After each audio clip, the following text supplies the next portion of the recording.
बोलिए श्री राधा कृष्ण भगवान की जय हो। बोलिए श्री लक्ष्मी नारायण भगवान की जय हो। जय जय श्री राधे। चलिए सुनते हैं कार्तिक मास महात्म्य का तीसरा और चौथा अध्याय। कार्तिक मास महात्म्य का तीसरा अध्याय।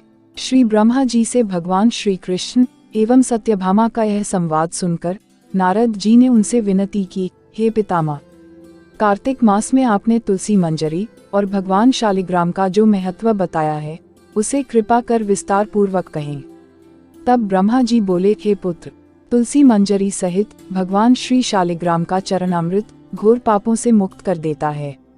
जो जन अपने पितरों का श्राद्ध भगवान शालिग्राम की मूर्ति के समक्ष करते हैं उसके पितर को बैकुंठ धाम की प्राप्ति होती है। जो श्रद्धालु भगवान शालिग्राम की प्रतिमा का दान करते हैं उन्हें पृथ्वी दान का फल प्राप्त होता है। श्री ब्रह्मा जी ने कहा, हे नारद, पंचदेव की अलग अलग पुष्पों से पूजा करनी चाहिए। भगवान विष्णु का केतकी के फूलों से, भगवान शिव का पूजन बिल्व पत्रों से, रक्त पुष्पों से सूर्य का, धतूरे के पुष्पों से गणेश जी का एवं शक्ति का पूजन रक्त पुष्पों से करना चाहिए। जो भगवान विष्णु का पूजन कमल से और माँ लक्ष्मी का पूजन मालती एवं चंपा के पुष्पों से करता है उसे परमपद की प्राप्ति होती है। किंतु जो भक्त भगवान का पूजन तुलसी से करता है उसकी महिमा तो कही ही नहीं जा सकती। तुलसी की महिमा ही ऐसी है कि जो जन तुलसी वृक्ष की छाया में अपने पितरों का श्राद्ध करता है वह अपने पितरों को अक्षय तृप्ति प्रदान करता है। हे पुत्र, तुलसी की माला धारण किए यदि किसी की मृत्यु हो जाए वह विलंब बैकुंठ धाम को जाता है। तुलसी वृक्ष पर जल चढ़ाना गंगा, यमुना, सरस्वती में स्नान करने के समान पुण्यदायी है।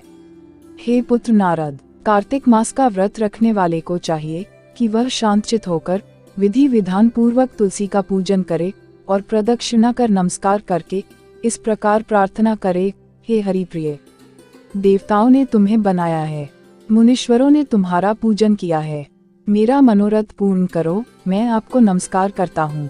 यह सुनकर नारद जी ने पूछा, हे पिता, कार्तिक मास में क्या किसी अन्य वृक्ष की पूजा भी की जाती है?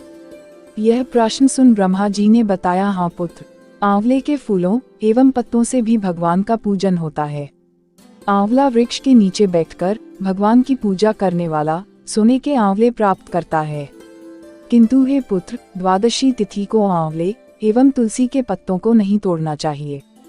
जो मनुष्य द्वादशी तिथि को आंवले अथवा तुलसी के पत्तों को तोड़ने का अपराध करता है वह घोर नरक में जाता है। जो मनुष्य कार्तिक मास में तुलसी माला धारण करता है और आंवले का फल खाता है वह जीवन मुक्त हो जाता है।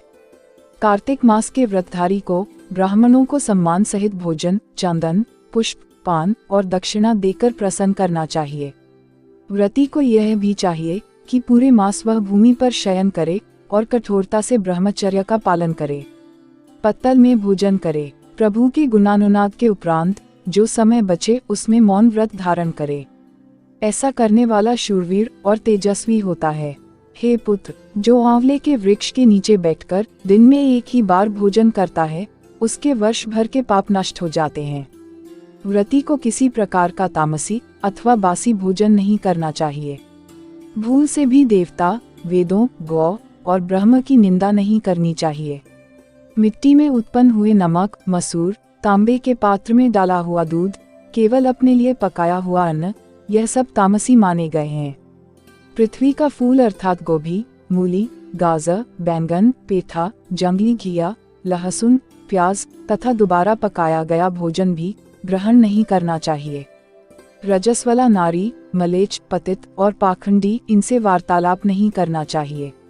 भोजन में संयम बरते और इस नियम से भोजन करे। प्रतिपदा को पेठा, दूज को बैंगन, तृतीया को गोभी, चतुर्थी को मूली, पंचमी का कलिंदा, सप्तमी को आंवला, अष्टमी को नारियल, नवमी को जंगली घिया, दशमी को परमल, एकादशी को बेर, द्वादशी को मसूर, त्रयोदशी को पान, चतुर्दशी, अमावस्या अथवा पूर्णमासी को नारी फली वाला साग का सेवन नहीं करना चाहिए। हे पुत्र, कार्तिक मास भक्ति भावना को बढ़ाने वाला भास है, इसलिए श्रद्धालु को मन की पवित्रता बनाए रखने के लिए भोजन पर विशेष ध्यान देना चाहिए। अन्न की शुद्धता मन को भी शुद्धि प्रदान करती है। जय श्री राधे। जय जय श्री राधे। कार्तिक महात्म्य का तीसरा अध्याय समाप्त। बोलिए जय श्री राधे। चलिए सुनते हैं कार्तिक मास महात्म्य का चौथा अध्याय। अपने पूर्वजन्म का वृतांत सुनकर सत्यभामा ने भगवान से पूछा, हे स्वामी, आपके श्रीमुख से अपने पूर्व जन्म के वृतांत के साथ ही मैंने एकादशी तिथि एवं कार्तिक माह के व्रतों की महिमा तो जान ली।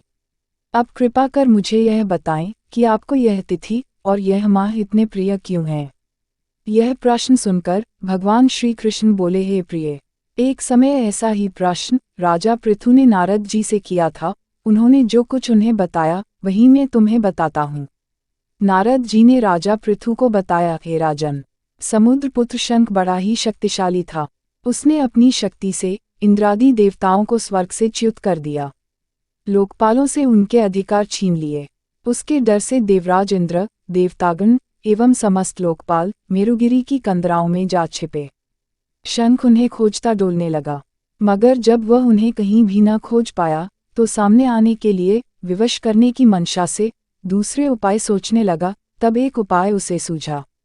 उसने सोचा कि देवताओं की समस्त शक्ति तो उनका ध्यान और स्तवन ही है, क्यों न उनसे उनकी यह शक्ति छीन ली जाए। यह सोचकर उसने समस्त वेदों एवं उनसे संबंधित ज्ञान ग्रंथों का हरण कर लिया और जल में जाकर रहने लगा। अब तो ब्रह्मा जी सहित सभी देवता व्याकुल हो उठे।